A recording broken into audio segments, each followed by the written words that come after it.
So once again, to everybody who has just joined us, hello and welcome to our event today. Before we begin, I have a brief technical note. As usual, today's event will be recorded and the recording will be published on our website afterwards. By participating in the event, you automatically agree to this recording. My name is Katharina Lehner and I work for the Secretariat of the German Platform for the Reconstruction of Ukraine. I'm pleased to welcome you today to the presentation of the study Reconstructing Trust, Social Cohesion and Recovery in War-Torn Irpin, Ukraine, together with our two guests, Niklas Balbon, Research Fellow with the Global Public Policy Institute, and Constantin Groll, Policy Advisor at Friedrich-Ebert-Stiftung. For all new participants, I will start by giving a brief overview of what the German Platform for the Reconstruction of Ukraine is and what we do. The platform is a German government initiative, and it is aimed at actors from non-governmental organizations that are based in Germany, that want to participate in the reconstruction process, and that are looking for more information, exchange, and contacts. Maybe everyone can mute themselves, please. Thank you. Our intention as a platform is to provide a platform for networking and for expert exchange between the private sector, municipalities, and organizations from civil society as well as academia. An important part of our activities is the organization of events and expert talks on various topics that are relevant for Ukraine's recovery process, just like the event we have here today. In February 2026, the Friedrich-Ebert-Stiftung Ukraine has published a report on how reconstruction is reshaping social cohesion in the city of Irpin that was heavily affected by the war. And today we will have a closer look at this study, and we will be putting a focus on the aspects of transparency and anti-corruption. Constantin Groll from Friedrich-Ebert-Stiftung will give a brief introduction before we hand over to Niklas Balbon, author of the study, to present some of the key findings. Before I give the floor to our guests, I would also like to invite all of you to post any questions that you might have during the presentation into the chat. We will have about 25 minutes time for a Q&A session after the presentations. Okay, I would say let's begin. Constantin Groll, the floor is yours. Thank you. Yeah, thank you very much. Thank you everyone for joining us at this afternoon and for discussing with us this study we conducted with together with GPPI. Let me first thank also Katharina Lehner and all responsibles from platform Wiederaufbau Ukraine to offer us this space here to discuss the results of the study. We already discussed it in other occasions, Café Kiev, for example, but it's also always good to reach a more broader audience, and we're really happy to be able to fill this slot of ongoing virtual discussions. I don't want to highlight the results of the studies. Niklas will do this better than me. But I want to tell you why, like the rationale, why we were thinking this is a very good and important topic we should do research on. Maybe lots of you know much more about reconstruction and all these discussions about reconstruction and war in war context and after wars. But for us, it's important to highlight that traditionally the discussion was also about okay, there's a war and there's peace, and then reconstruction will go on. In Ukraine, I think we have a different situations. We have a country fighting for its survival on the battlefield, but we also have a battle, at least we think, or a development which is less visible but equally consequential. And this is for a battle for social trust and also for deepening of democratic development. And in this study, we offer first ground level evidence from Irpin. I think most of you will know Irpin. It's one of the cities heavily destroyed at the beginning of the war. Like 70% of the infrastructure was destroyed, lots of people killed. But it also was very rapidly reconstructed. And it's a very interesting case to study reconstruction and social cohesion and trust. It's a study which is based on a survey. Niklas will focus more on the methodology, maybe. But it also highlights, and maybe this is the most important point, that the solidarity between citizens remains very strong. That's a very positive thing. But the negative thing maybe is that trust in institutions is deeply fragile. 81% of residents perceive local authorities as the main beneficiaries of reconstructions, and over half distrust their ability to manage funds responsibly. And that's a really, really problematic outcome, we think, and we then highlight some policy implications we think are important to know and to have like lessons learned for reconstruction projects. I really want to say why we think it's important to think reconstruction also in the lens of social cohesion and trust. And the first and maybe the most important is that social cohesion is really one of the foundations of democracy. And if you think a state whose citizens do not trust its institutions, this state won't sustain democratic governance. And if reconstruction is perceived as a captured by elites, it does not just breed resentment, it hollows out the civic contract that democracy depends on. So if we think about the reconstruction, we also should think about the long-term democratic development, especially in Ukraine. And second, I think it's also important if you think about cohesion as Ukraine's long-term security, as part of Ukraine's long-term security architecture. You can think that external threats can be met by weapons. That's true. There's lots of discussion about how the war is changing and so on, technological things. That's important. But if you think that internal fragmentation and loss of solidarity, erosion of institutional legitimacy, disillusionment among veterans and displaced communities, that can create vulnerabilities no army in long term can defend against. And a Ukraine that emerges from this war divided against itself is a Ukraine that remains permanently at risk.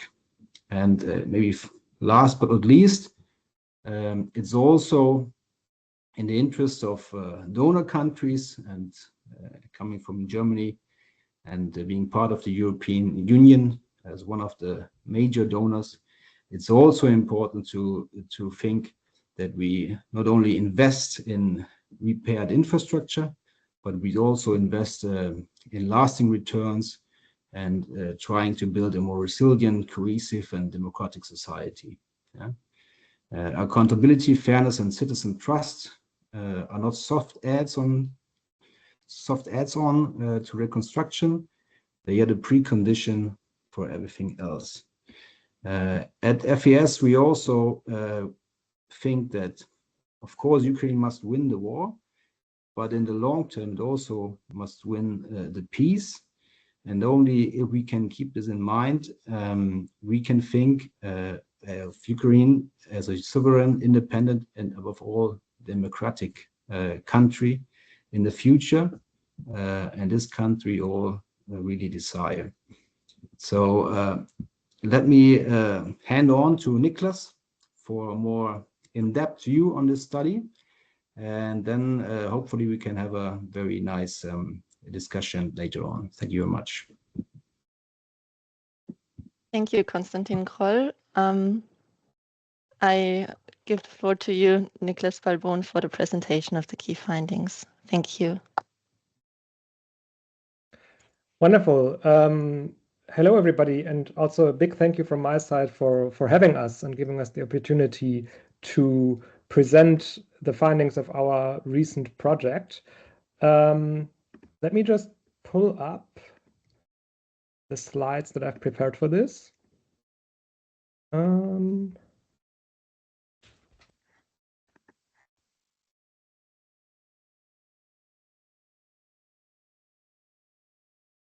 Yes, here we go. So yeah, thank you again for having us. It's a great opportunity for us to share our research results with a wider audience. And I think Constantin really summarized the stakes quite well and why this topic matters and why we should care about it.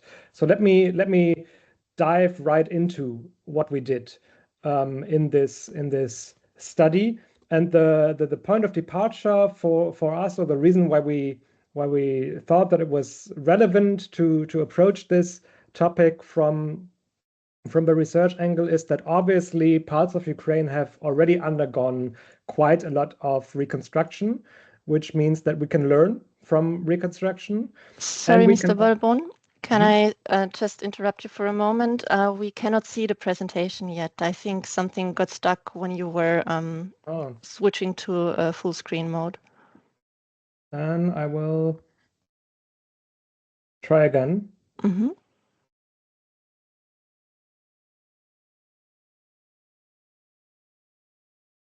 Does this work for you? Yeah, we don't see the full screen mode yet, but we do see the slides. Okay, but it seems like I'll just share again. That seems to be some technical issue. Yeah, sorry about that. No worries.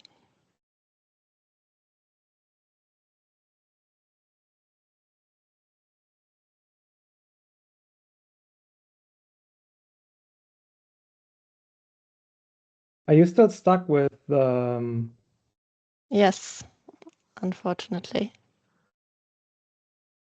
And if I do it like this, then you can see the slides. Okay, yes, then maybe you we'll can just do it keep like it this. at that. Sorry about that. Thank you. With this out of the way, let me go back to the point of departure for this study, which is that obviously we have seen already 3.5 years of reconstruction in parts of Ukraine.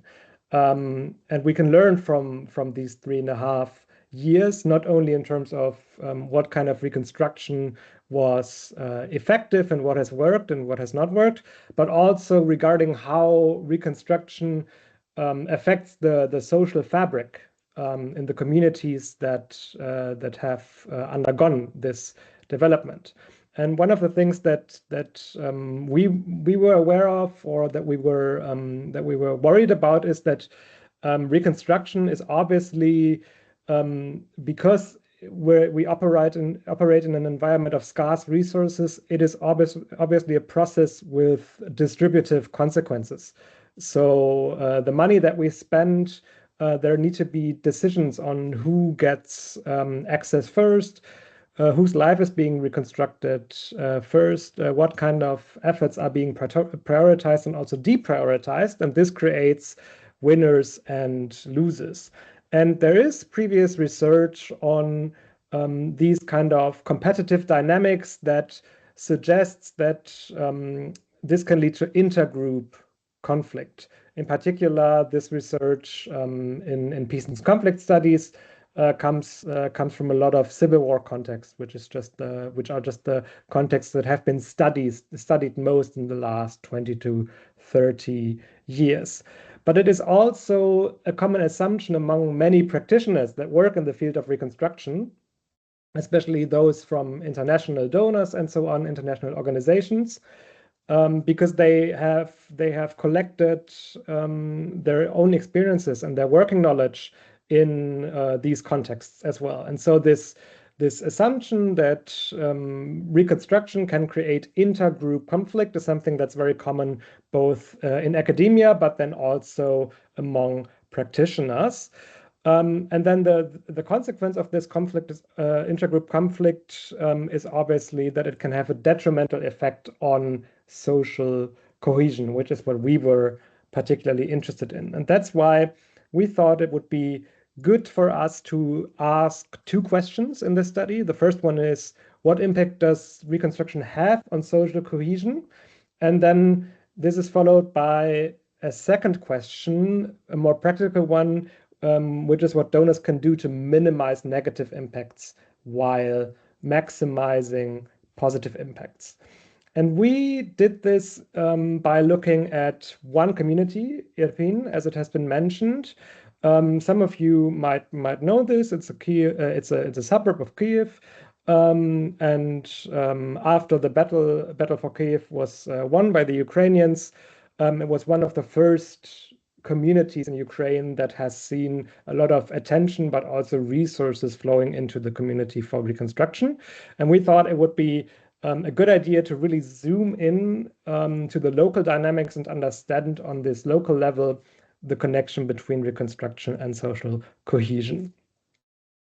And to get this kind of a detailed local analysis, we had a research design with a quantitative element. As mentioned by Constantin, we did a survey in which we asked a set of around 30 questions to 610 people in Irpin, together with a partner, the Razunkov Center in Ukraine. And then there was also a qualitative element. So we conducted interviews with reconstruction stakeholders, but also just ordinary residents of Irpin to understand their perspectives on reconstruction. And with that being said, I want to come to the results, because that is what we are all interested in and what we're here for. And I want to structure it in key messages.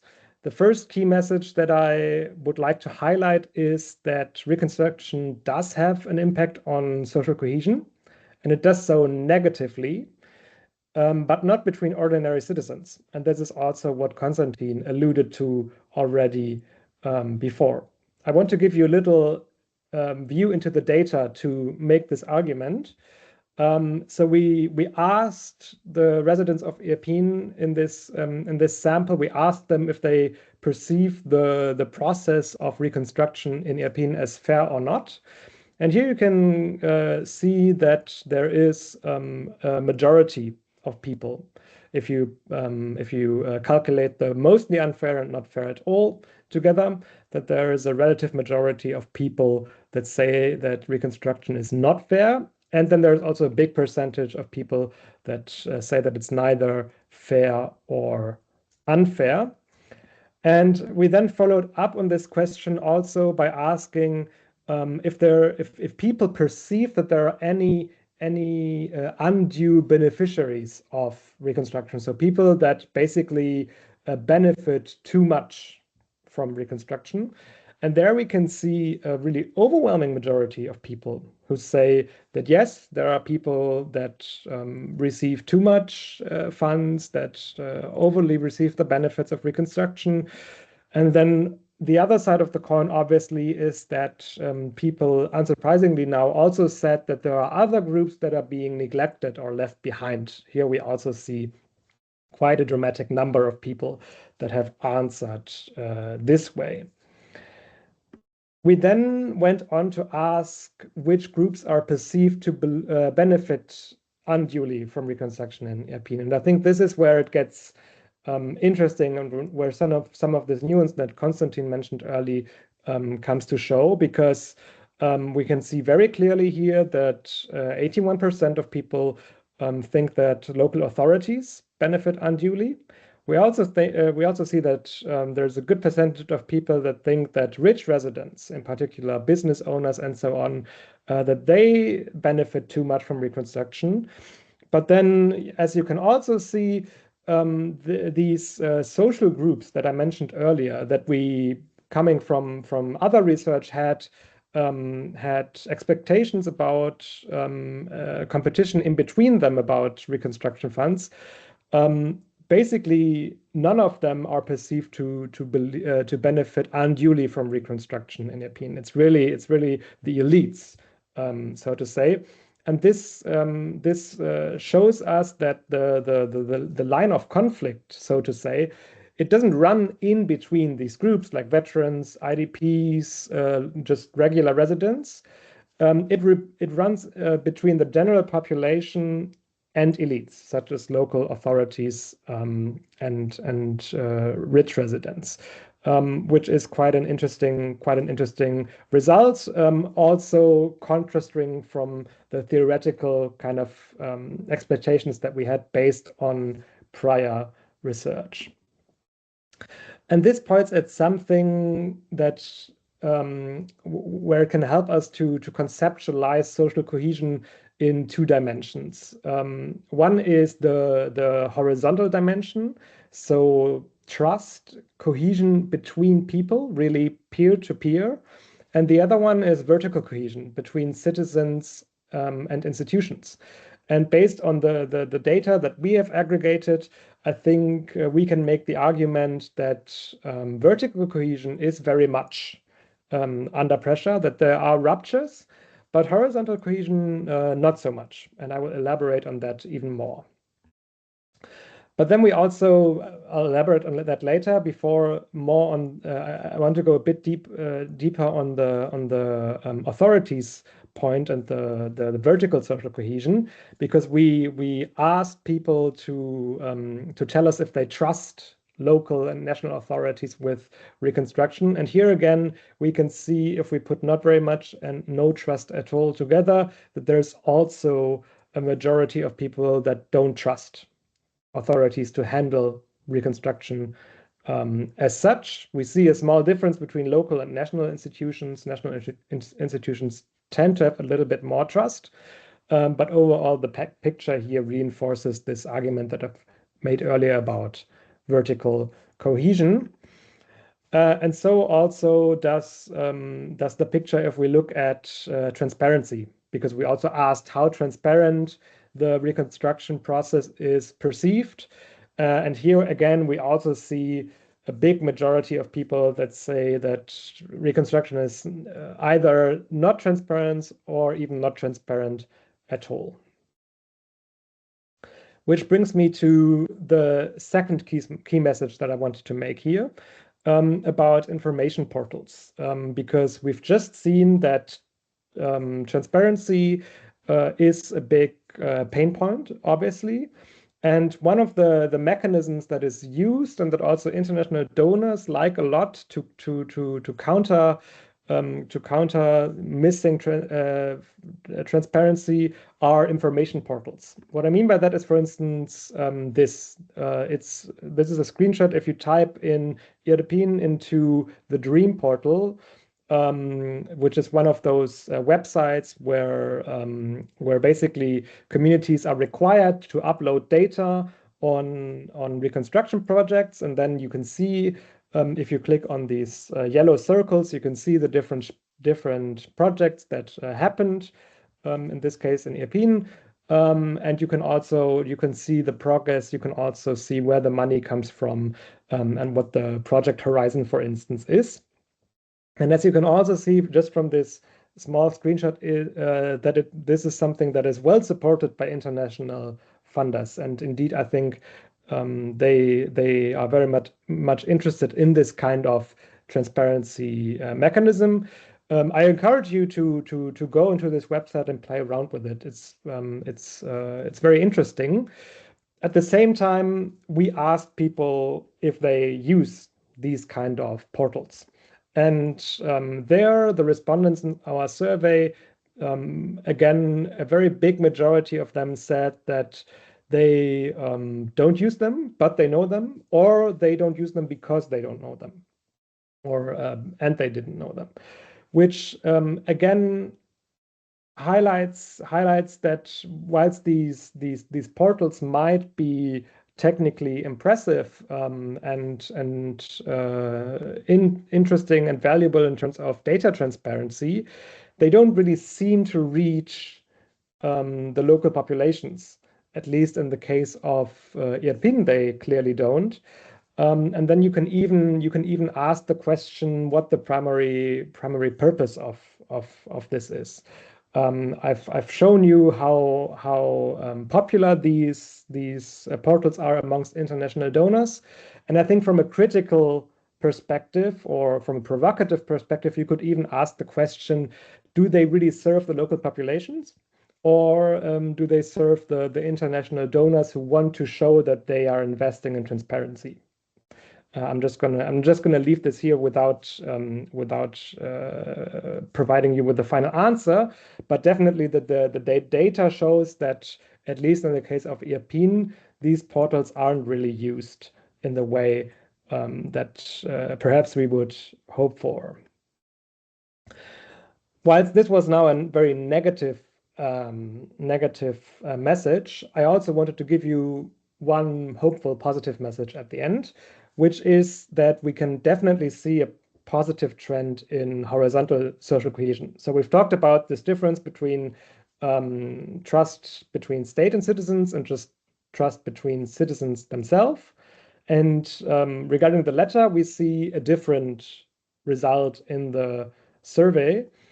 And we can actually see that there is a majority of people in Irpin that say that they feel more united than before the outbreak of the full-scale invasion. There's also a majority that says that they're more likely to help one another than before that. And then there's also another majority that says that they feel more trust towards one another than before the outbreak of the full-scale invasion. And this is something that that indicates that horizontal social cohesion is very much still intact. And you can even make the argument that it has been strengthened. And what we found then in the qualitative element of this research, where we talked to people in Irpin and reconstruction stakeholders, is that the kind of localized, informal, bottom-up engagement where people come together, in many cases informally, to at the beginning clear debris and get first quick fixes done, but then later also to talk about fixes to their communities or helping one another with reconstruction, that these kind of engagements, that they are what I would call a strong cohesion booster. And one of the reasons for that is that they invite participation. People express agency in that. Obviously, this doesn't get you a bridge done. For that or built. For that you still need a company and a big investment. But what we saw in the research is that this kind of peer-to-peer, bottom-up participation in reconstruction, whilst it doesn't fix massive infrastructural needs, it induces trust into the overall reconstruction process by participation. And so I think this is a learning that is quite interesting for us, and that I think also can inspire us to ask how we can scale up on these kind of cohesion-inducive elements. Which brings me to the recommendations that I would like to leave you with. The first one is that we should avoid drawing lessons from civil wars. I mentioned that academics and practitioners, much of our knowledge is based in other contexts. And our data very clearly indicates that it doesn't always travel well. And so the kind of answers that we've derived from other contexts, they don't always work for this particular context. The second one is that I would argue that we should actually prioritize visible and accountable results over these portals that I've talked about. We asked residents of Irpin what would be something that would make them trust in reconstruction more. And many said that it would be visible results, and that those results are also communicated to them in a way or in communication channels that they actually already use. So local media, social media, Telegram, all of these kind of things. And then the third one is that we should start thinking about how to scale horizontal cooperation, because as I just mentioned, it is strongly cohesion inducing. And whilst it does not fix the big infrastructural needs, it can do a real contribution to the people-to-people ties, which are quite important also, as Constantin mentioned earlier. And with that, I will leave it for now. If you want to read the study, then you can download it right here. And yeah, I'm looking forward to any questions or comments. Thank you, Niklas Balbon, for sharing these insights. We have now some more time left for a Q&A session. And we already have one participant who mentioned the interest in asking a question. Since we do have time, I would like to invite everybody to raise your hands and take the floor and ask your questions yourselves. Everyone should be able to activate the unmute button now. Should there be new questions, I would also like to invite you to post them to the chat first, so that we can get a quick overview of how many questions we have left and how many we can address in the session. Mr. Lüdke, Herr Lüdke, Sie haben geschrieben, Sie würden gerne eine Frage auf Deutsch stellen. Möchten Sie das gerne tun?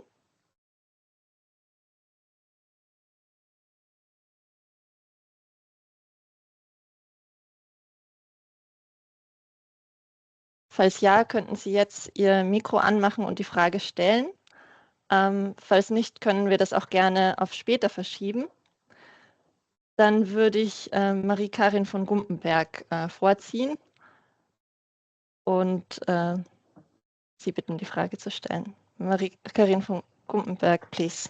The floor is yours. We cannot hear you yet. So, sorry. Now. Perfect. Niklas and Constantin, thank you once again for presenting this very useful study. When we discussed it at Café Kiev, the study, there was a key question about how we promote social cohesion, taking into account the results of your study. And also there was a question, so what kind of participatory approaches might work, taking into the consideration of this vertical and horizontal cohesion issues? Any ideas on that? Yes, that there are approaches. I think there are different approaches for both dimensions. So for the vertical cohesion, participation in reconstruction processes is one way to approach this. So participation in the form, for instance, of consultations, also in the form of being part of decision making on reconstruction. But I would also highlight here that there's a trade-off, because we see that participants in the survey, they said that participation in these kind of decisions would induce trust, but they also said, even more of them said, that quick and visible results would induce trust. And I would make the argument that there is a conflict between these two, if you want to put it into practice, because obviously the more participatory your decision making on reconstruction is, the more consultations you hold, and so on. It just takes longer. And so finding the right balance is quite important here. But for now, I would still say that there's so to say safe room for improvement for more participation, because in many communities there has just been none so far in bigger reconstruction.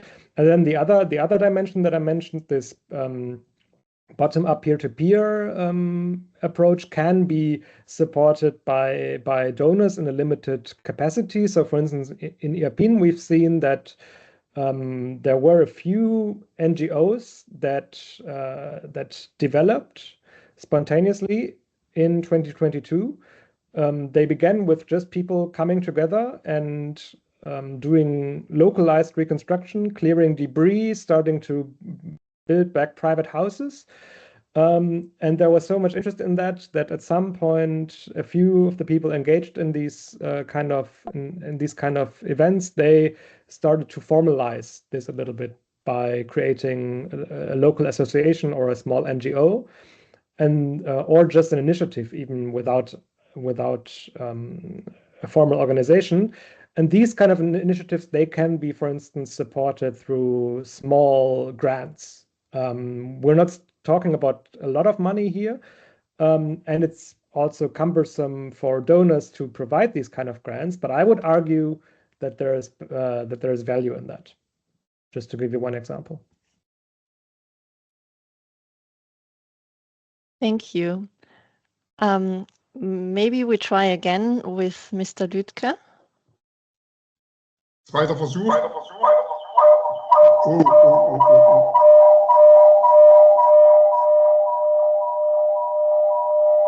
Maybe everyone else can close their microphones. Besser?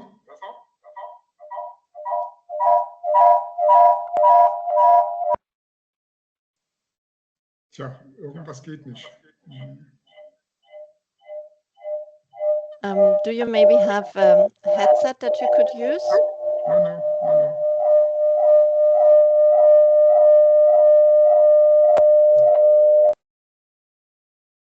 No.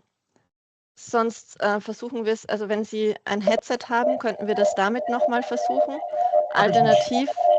Alternativ würde ich vorschlagen, dass Sie die Frage schriftlich ausformulieren, auch wenn sie etwas länger ist, und ich lese die dann vor am Ende. Dankeschön. But we do have another question from Hanna Kikwitsky. Please, the floor is yours. Thank you. Hello. Can you hear me? Okay, hello. Thank you for the study and for this meeting. My name is Hanna Kikwitsky. I work for Caritas Germany in Kiev, and I'm calling from there.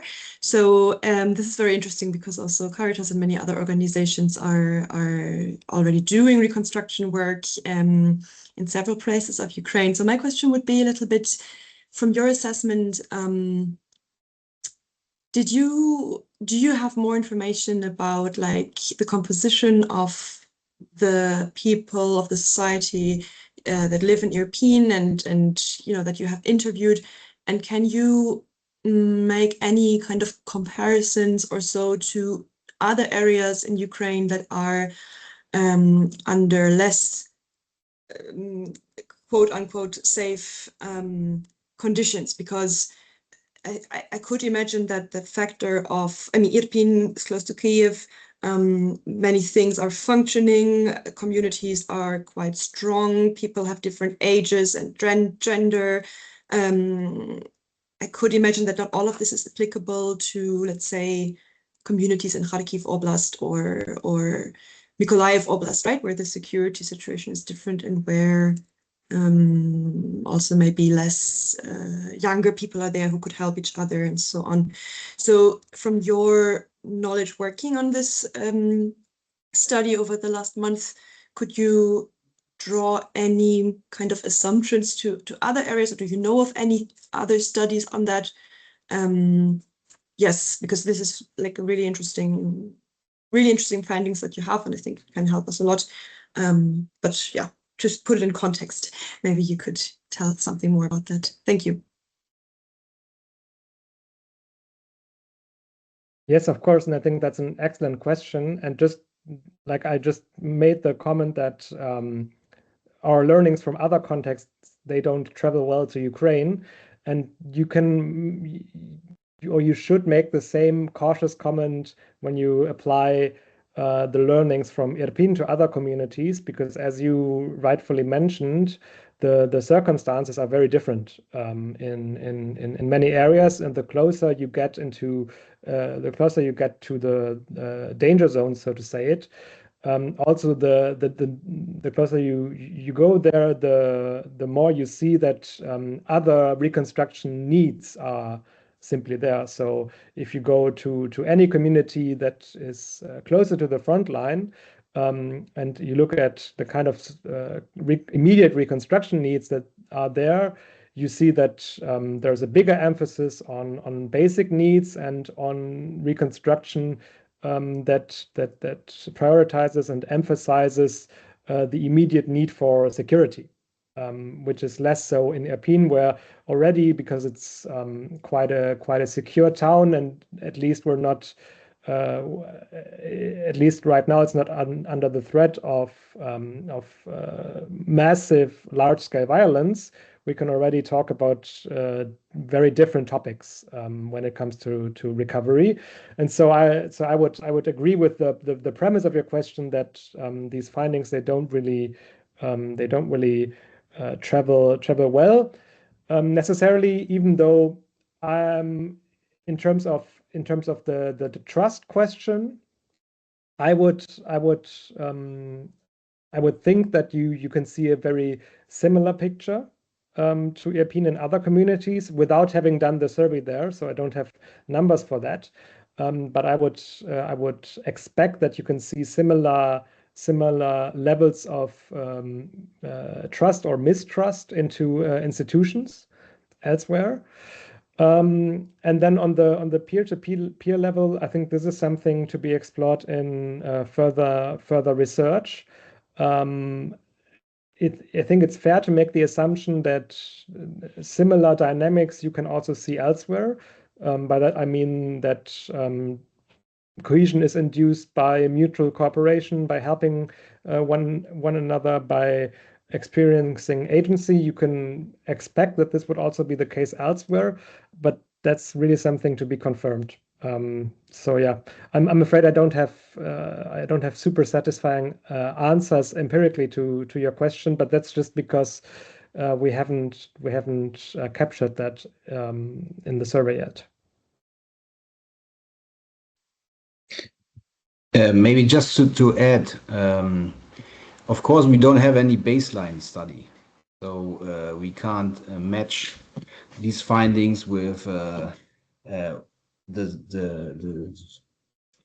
social cohesion which was present, for example, in Irpin before the outbreak of the invasion. Yeah? So that's also a deficit of the study. And of course, you have a history of trust in public institutions and in government, and this can vary also within Ukraine. But I think the main point, I think, is really important that when you think about reconstruction, you also have to think about the impact it has on the social fabric, and you really want to promote a more participatory and democratic local community. Yeah? And from there you can build up and you can change also democratic culture in the country. Yeah? So that's maybe, but it's difficult to generalize, that's true.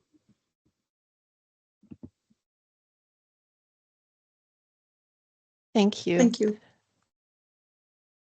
We do have another question from Alexander Anderson. If you would like to take the floor. Thank you. Thank you. Thank you very much, and thank you for this very, very useful study. In a way, I'd just like to build a little bit upon Hannah's question, in that when we're talking about social cohesion and and then the who benefits, who loses, etc., from reconstruction, I'm interested in how you would actually take that logic and actually build it into the structure of your surveying. For example, Hannah spoke about places that are less safe and than maybe Irpin is now, and where maybe more of the population is still displaced. How would one, and did you in fact, was this part of your planning when you went about the survey? How would you build that factor into your surveying, being able to survey the people, the residents who are actually displaced, who are not there, and also just generally trying to think through in your survey, what was the approach in terms of when you are going to interviews or qualitatively, how to pick out stakeholders and how to do that in a way that was proportional maybe to the original damaged pre-2022 shape of the population of a particular place, obviously Irpin in this case.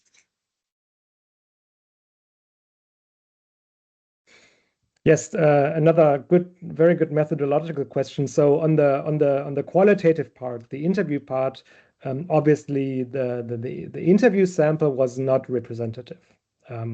Also by design. The purpose of that was to make sense first of all of the reconstruction environment. So if you look into the study, you'll also find a chapter on how reconstruction worked in Irpin, a timeline and the different funding streams that were involved in that, to get that kind of an analytical baseline, and then later to make sense of the findings of the survey. And that was the representative part of this research. Obviously, this being a face-to-face survey, so basically we work with a sociological institute in Ukraine that went from household to household and talked to people at their doorstep. That meant that obviously we didn't include in the study people that have left Irpin for different reasons, but it did include quite a sizable amount of people that have come to Irpin, so the internally displaced people that now live in Irpin. And those were a sizable part of the sample, and also they are a sizable part of the Irpin population. Now, it is a bit difficult to compare whether this was representative just because demographic data that accurately displays how the percentage of people in Irpin right now that are IDPs, for instance, that doesn't exist. So we had to work with what we had there. Yeah.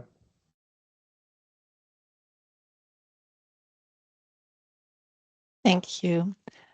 I see that we now have the question of Mr. Lütke in writing. I would read that quickly, and then we have another question from another participant. The question is in German. Zur Vorgeschichte. Ich komme aus Borna und wir sind die Partnerstadt von Irpin seit 1976. Erstmalig war ich 1977 in Irpin. Seit 2013 bin ich regelmäßig mindestens zweimal jährlich in Irpin und kenne die Stadt und die Menschen dort durchaus sehr gut. Nach der Besetzung Irpins im Jahr 2022 und der Vertreibung der Russen im März 2022 waren meine Frau und ich bereits im April privat in Irpin. Seit dieser Zeit haben wir eine Vielzahl von Hilfsgütern persönlich nach Irpin gebracht. In der Zeit der Besetzung haben wir hier über 700 Irpinerinnen und Irpiner in Borna aufgenommen. Verwundete Soldaten von der Grenze abgeholt und hier in unserer Klinik behandelt. Letztmalig war ich persönlich vor 3 Wochen in Irpin, um alle Projekte abzustimmen. Diese sind Ferien ohne Krieg für Kinder von gefallenen Irpinerinnen und Irpinern, die Fortführung der Schulpartnerschaften und vieles mehr, was wir dieses Jahr noch machen wollen. Der nächste Hilfstransport wird im Juli in diesem Jahr stattfinden. 4 Linienbusse und Sachen für unseren Partnerverein Helfende Hände, der sich um die derzeit rund 25.000 Binnenflüchtlinge in Irpin kümmert. Meine Frage ist, wer hat vor Ort die Befragungen mit wem durchgeführt? Wir haben dazu zumindest von der Stadtverwaltung nichts gehört. Und leider habe ich das Ziel der Studie nicht wirklich verstanden, was aber meinem mangelhaften Englisch geschuldet sein kann. Would you like to answer that question maybe in German as well? Ja, gerne doch. zuerst die Frage nach dem Ziel der Studie. Das Ziel der Studie war es, zu erforschen, wie sich Wiederaufbau auf den sozialen Zusammenhalt in Irpin auswirkt.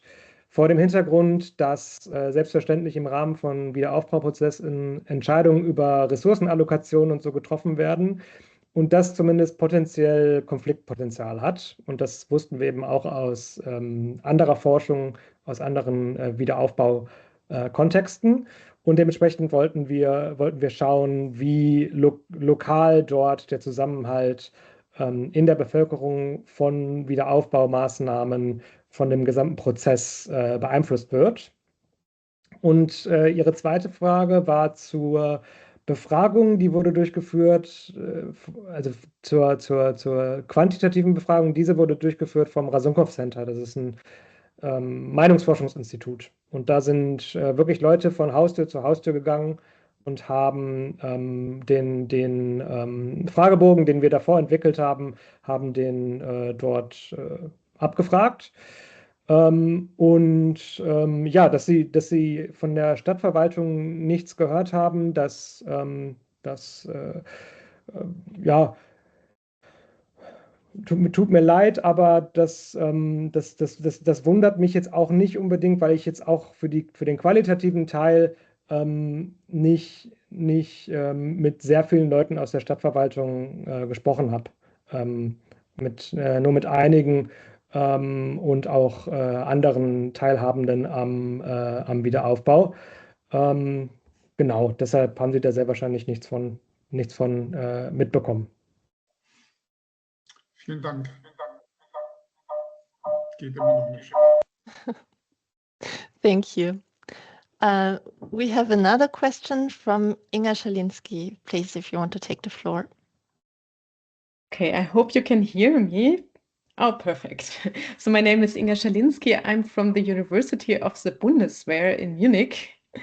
And I have the professorship for clinical psychology and trauma therapy. So bringing in another perspective maybe on this topic.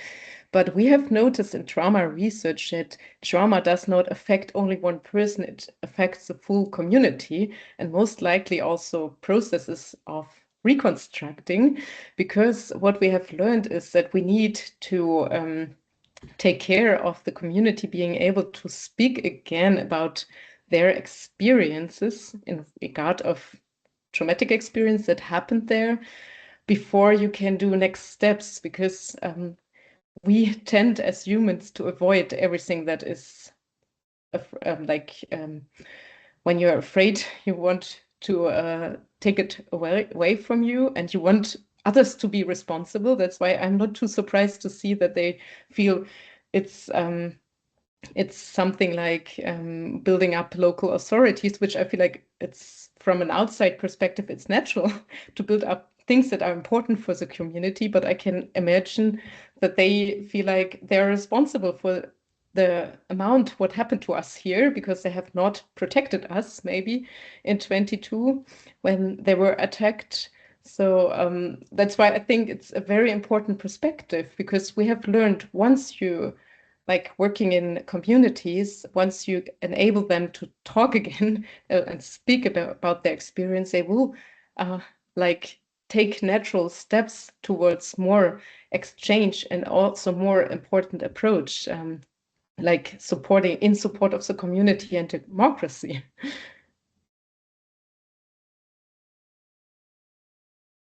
So. Yeah, no, I think that's a very good point. And your last point also just made me think about this argument that I stressed earlier, that the perception of agency is something that is inducive for a positive outlook on reconstruction. That is something that we can see in this sociological research, and probably you are better placed than me to understand the psychological mechanism behind that. if that is something that social psychology has looked into. It's not my field of research, so I can't really say much about that, but thank you for sharing those insights. Thank you very much. Maybe just from my part, I think this is a very important topic, you know, because when we think in this policy circles, we also talk about reconstruction more in infrastructure, institutions, maybe in this sociological terms of social cohesion, democracy, but we always a little bit forget the psychology and the effects of on humans this war has, you know? And I think this will be a very tough challenge for Ukraine, and we will see the long-term effects in everything, as well as especially in the political system.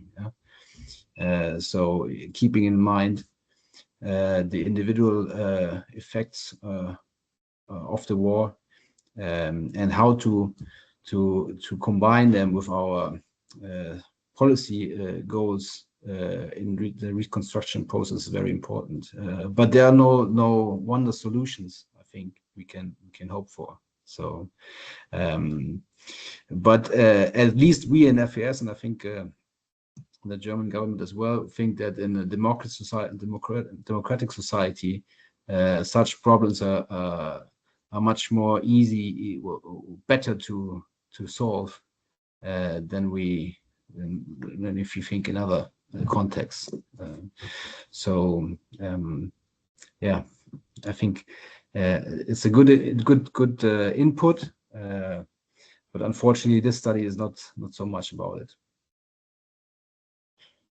There might be next studies, and you can address this, how much this also accounts for these kind of like answer patterns that you observe. And I think humans are much more proactive and constructive once they have overcome a little bit the silence about the experience, which we definitely have, and also all the inherent cycles of violence that are out there in societies that are burdened by such situation, which makes them more, and I think it's much easier than you may think to do it actually.